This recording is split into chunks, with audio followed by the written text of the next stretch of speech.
This is the Royals POSTCAST, your instant game reaction for the Kansas City Royals. Part of the Locked On Podcast Network, your team every day. Welcome in to the Royals POSTCAST here on the Locked On Podcast Network, your team every day. I'm your host, Chance Liebau, and I'm here to bring you reaction to every single Royals game the rest of the way. Follow me on Twitter at Chance Liebau. If you can't make a show live, don't worry. These episodes will be uploaded for you to listen to on demand wherever you get your podcasts. Thank you for making the Locked On Royals podcast or the Royals POSTCAST your first listen of the day and your go-to reaction for all Royals postgame. Before we get started, remember to subscribe to the channel, like the video, and turn on our notifications if you're new here, because we do these every single postgame, after every single game. Rain, sun, shine, we're here. I carve out a lot of time in my days to watch these Royals games and appreciate you guys for being here with us and making it all possible. Turn on notifications so you get an alert whenever we go live the rest of the season. Appreciate you guys for all being here. Royals win 10-8. Man, I was about an hour and a half ago ready to come on here and gloom and doom you guys all and say, man, that was the season right there. The season just ended today. That you can put it on the headstone. Royals 2025 Royals season 8/12, August 12th to 8/24, August 24th. But instead, the Royals have a big-time comeback against the comeback and win it 10-8 against the Tigers. A streaky team meets another streaking team, and they're able to take one of three. I mean, the season could have absolutely ended today. We could have been talking a lot differently about the Royals today, but instead they come back and pull away with a big win against the Tigers. 10-8 final score. Offensive output was at an all-time high today. Royals win 10-8. Let's talk about it, because that is exactly what you'll be talking about. This is what you'll be talking about. The entire offense was just on today, and that comes after they were atrocious through the past couple of games. I had talked about it. They had been really bad today. They go 3 for 9 with runners in scoring position, but they started 3 of 6. They left 4 on base in the final 2 innings, so they were in a position to put themselves in a better position if they were able to convert there at the end. But law of averages kind of balances things out, so you see that that kind of happened there at the end. But man, a really good win for the Royals. And the offense was really good today. I mean, just adding on. You look at that. You look at the the third inning, 2 outs, and the Royals are able to manage a rally. Maybe because they were literally unable to hit into a double play in that inning.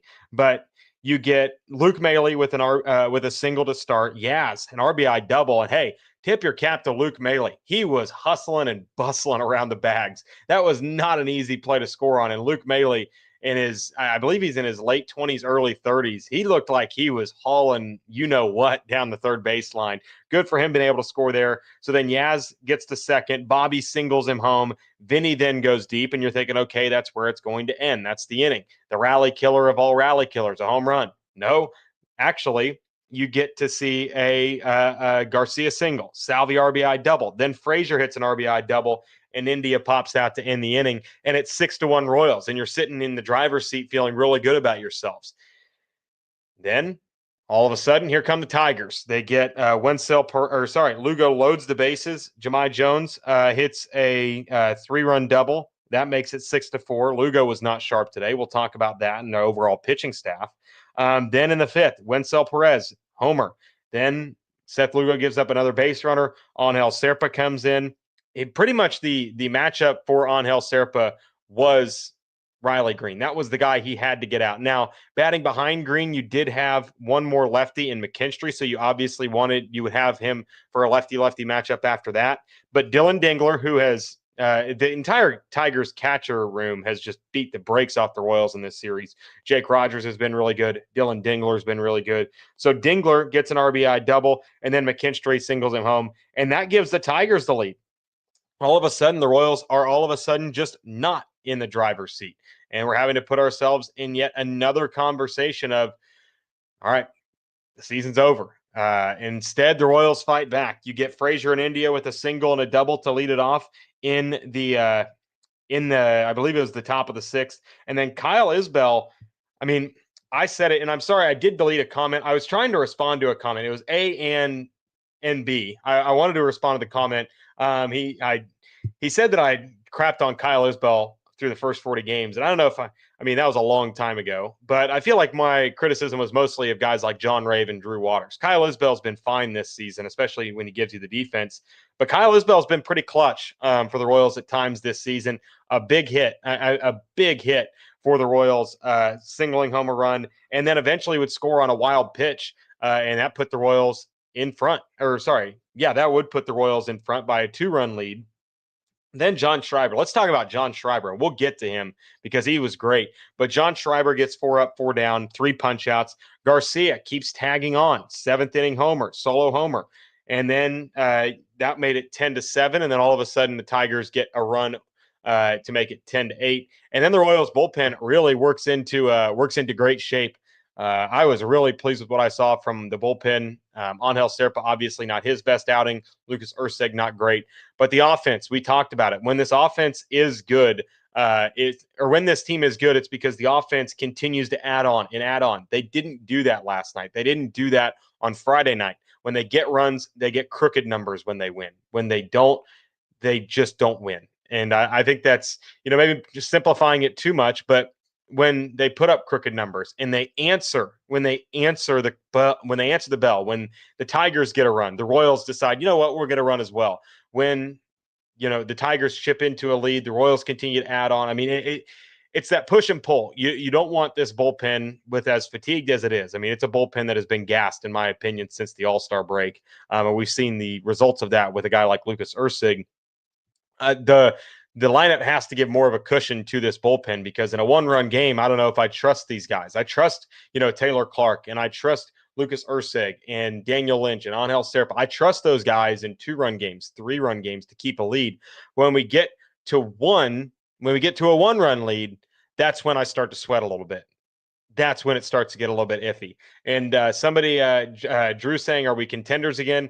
I think I might have gotten caught out of context, or maybe I even got caught up in the moment saying the Royals were contenders.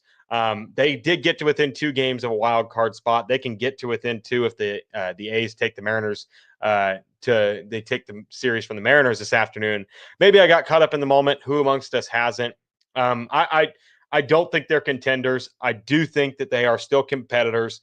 I think the Mariners at some point are going to figure out how to win baseball games, and the Royals are going to run into some buzzsaws. I mean, the month of September is about to get underway.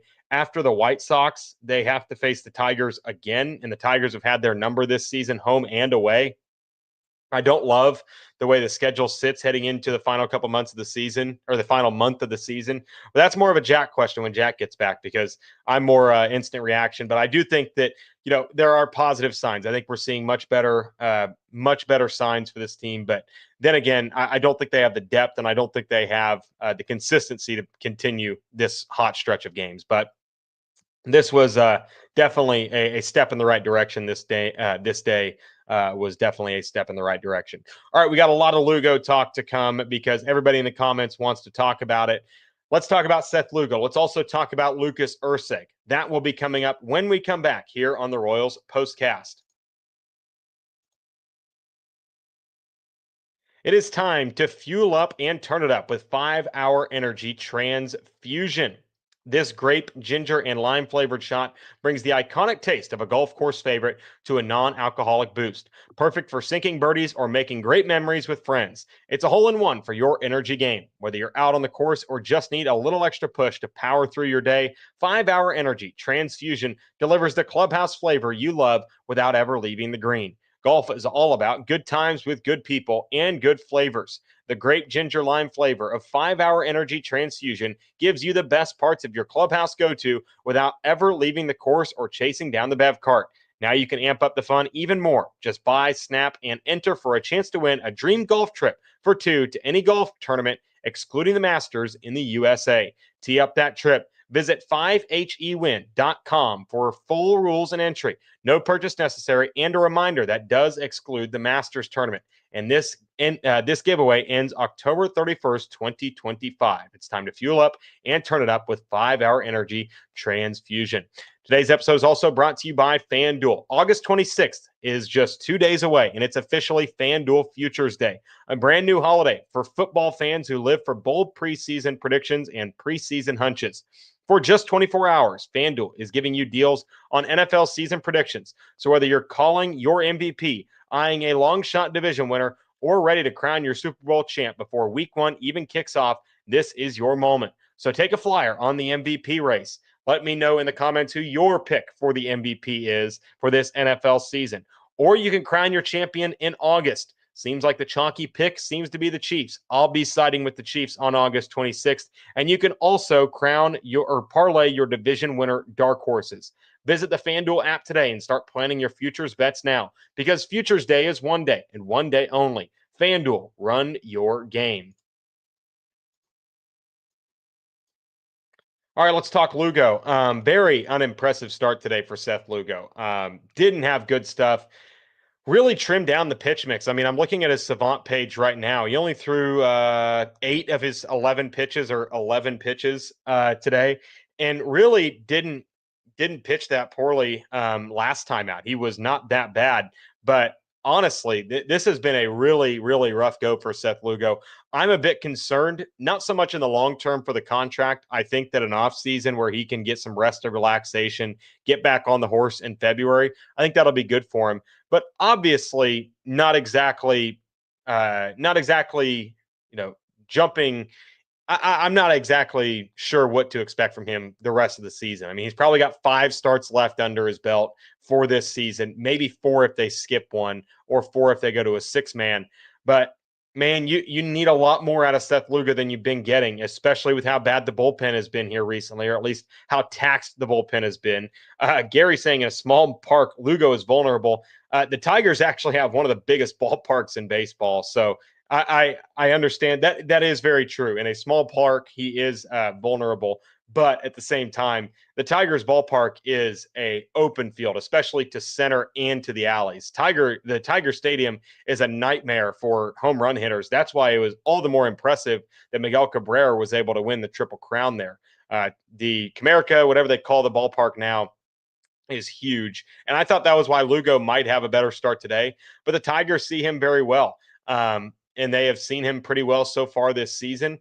I've not been impressed by Seth Lugo so far. And then the other concerning part is Lucas Erceg. Since the All-Star break, another guy that I think has had some fatigue. 15 2/3 innings pitched. He's got an ERA of 4.14 and a 1.64 whip. So for as many people that are hopping off the Carlos Estevez bandwagon or are concerned about Carlos Estevez, I mean, I'd be more concerned about Lucas Erceg. Carlos Estevez hasn't given up a base runner in almost 2 weeks. He hasn't given up a base runner since that Nationals game where he gave up the run at the end. Carlos Estevez has been dominant here recently. I mean, today, just flashing it. He was exceptional today. You see him today. What was the velocity at today for Carlos Estevez? Topped out at 98, average 96, still above the season average. 11 pitches, in and out, strike, strike, strike. I love what I've seen from Carlos Estevez. I'm not like losing confidence at all in Lucas Erceg whatsoever. I still love what I've seen from him. I think he's still the best reliever in this bullpen, but I think the role that they play him in is absolutely the best role for him to be in. So really like what I've seen from Carlos Estevez. And then the rest of the bullpen. How about the huevos on Macachero going to Jonathan Bolin in the 8th inning? And I know Parker asked in the chat, why'd they bring up Bolin instead of Stephen Kolek? Well, because Kolek has given up 30 hits in 18 innings in AAA and has a 7 ERA since he's gotten brought over. I don't think that Stephen Kolek is going to answer any of this bullpen's problems other than who's going to throw the garbage innings now that Bailey Falter is out. That's all that you would get out of Stephen Kolek. Jonathan Bolin has proved this season that he can at least be a serviceable guy in that bullpen. I know the ERA isn't spectacular, but I don't mind them bringing up Jonathan Bolin, especially with how poorly Kolek has pitched in AAA. So I thought that was a big decision from Q to go to Jonathan Bolin there. I don't know who else you would have gone there. Maybe you keep Lucas Erceg in there, but even at that point, Ursig had thrown 21 pitches, so you probably don't keep him in there. Maybe you have it planned that Ursig goes 2 innings and he just isn't able to get out of one. Almost gives up the game tying home run that, let's check Savant if that would have been a home run in many other ballparks, because that ball was tattooed into the outfield. Let me see. That was the Zach McKinstry fly out, a homer in 2 out of 30 ballparks. So definitely not a stolen home run, but I mean, still that had me worried a little bit, and Lucas Ursig's been pretty spotty. So definitely not where the Royals want to be in the bullpen. But give credit where credit's due. They were able to get out of a jam, and a big, big win for the Royals, salvaging the series. And they head into Chicago. And in my opinion, you still just got to win 2 out of 3 and stay afloat and hope that you can keep the good times rolling when Detroit comes to town over the weekend. All right, let's get to some comments before we get out of here. A lot of people asking questions about Cole Reagans. I'm not sure. I'm not really sure what the issue on Cole Reagans is. My expectation for him coming back at any point this season is starting to dwindle. I think, especially if they lose today, I would have been fine with Cole Reagans not throwing another pitch for the Royals this season, putting him on the shelf and just saying, get some rest. We'll use you for 2026. But also Vinnie Pasquantino. I mean, even then, Vinnie Pasquantino has been probably the best hitter in baseball. He's probably going to be American League Player of the Week. If not, I'd love to see who is. But man, another great outing from Vinnie Pasquantino. Love to see what he's been able to do. A lot of people asking for them to skip Lugo's next start. Maybe if you had more confidence in Stephen Kolek being able to come up, or I think even skipping his next start after this start. Like if he starts on Sunday next week, or if he starts on next Sunday, maybe after the rosters expand, you can move to a 6-man rotation or skip a start there. But even then, Bill saying that he cruised back in the bullpen. Absolutely. I mean, he's been really, really good this season at times, and having him back would be huge. I don't know what the outlook looks like for him. It was a weird injury when he got hurt in Toronto, and haven't heard any kind of word on him as well. Taking a look at some of the other questions that you guys might have. A and B bringing up Johnny Schreiber needing some love again. John Schreiber, I mean, he's been exceptional. He has come into he is the anti-Nick Lofton, has been excellent this season, coming in high leverage situations and also being able to perform. Give a lot of credit to a really, really good outing from John Schreiber. Inning in a third, 3 punch outs, gets out of a jam. Well-deserved win in his hometown. Good for John Schreiber. Love to see that. Looking at some more. Parker said, "Is the kid with you today?" I'm sure he's talking about the dog. He's in the other room today. I'm not dog sitting today. Girlfriend got back from her vacation back home. But definitely a fun win for the Royals. No real questionable, I guess, Matt Quatrero decisions today. I haven't looked at the Twitter machine, but didn't look like too many people complaining about Matt Quatrero's decisions. I mean, not that there are really very many ones that you could bring up. I mean, I guess maybe going to Lucas Ursig out of the bullpen in the 7th inning instead of the 9th or 8th, you could say. But I'd rather him face the middle of the order with Torkelson, Green, and Dingler than have to, pray that Jonathan Bolin can get the middle of the order out. But definitely happy with what the Royals were able to do today, and they pick up a big 10-8 win. 2.5 games out of the wild card, and I have not checked. Looks like Seattle is up big on Oakland here already here in the 2nd inning. So likely going to be 3 games back heading into the series with the White Sox, and hopefully tomorrow. I haven't looked at the pitching matchups tomorrow. It's Noah Cameron tomorrow. Hopefully Noah Cameron can bounce back. Did not have a good outing against the Rangers this last time out. Hopefully can bounce back and give them some length, because the bullpen definitely needs it, especially with another day of travel, and definitely going to be a big series with the White Sox. All right. I appreciate you guys for being in here. We will see you tomorrow. Don't forget, like the video, subscribe to the channel. And if you want to be here tomorrow, turn on notifications so that you know when we go live for another edition of the Royals Postcast on the Locked On Podcast Network.